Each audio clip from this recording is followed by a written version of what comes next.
Safety Technology International. Rely on STI. Replacing the battery on the Universal Flat Stopper series. Lift cover.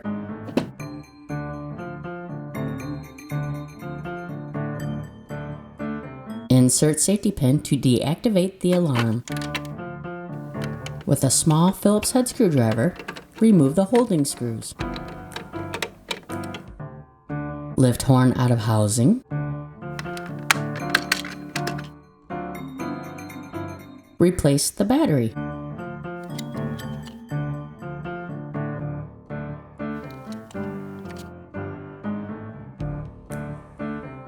Place horn back into housing. Horn must be placed under housing guide.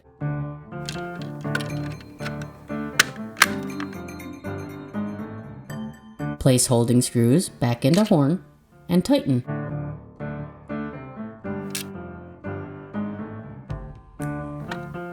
Remove safety pin to test the unit.